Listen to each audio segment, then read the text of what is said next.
Thank you so much for joining us for another Approve This feature spotlight. My name is George, and I'm one of the founders of Approve This. And today we're going to be looking at one of our most highly requested features. Lots of folks who use our web forms have been interested in adding drop downs to those web forms, and we've introduced that and released it into production.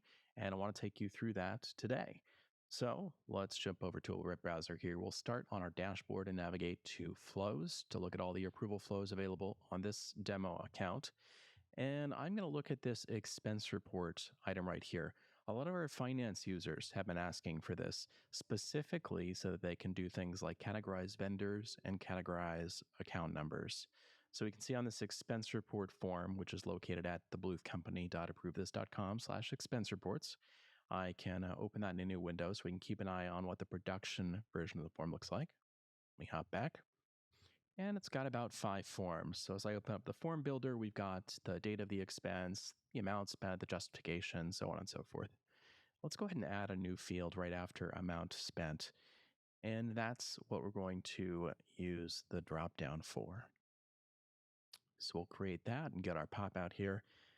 And we will call this expense account. Enter the type of expense. So what we'll have is the help text. And then this is really simple. For every option that you'd like, you just enter it on a new line. So for example, hotel or airfare or meals. And of course I can choose to require that field or not, but for now I'll just hit create. And now that will show up in my production form. So I can have the user choose one of those 3 options. And there's one other nuance here, which we built by request, which is that sometimes you may have a label that you want a user to use, like a meals account or an airfare account, and that is tied to something on your back end that's not the same as the label. So maybe you have an account number that represents the account for meals if you're pushing this into accounting software or Zapier or something else. That's possible too. I'm going to go back in and edit this field. And you can see here I have a hotel and then the pipe symbol off the keyboard and then hotel.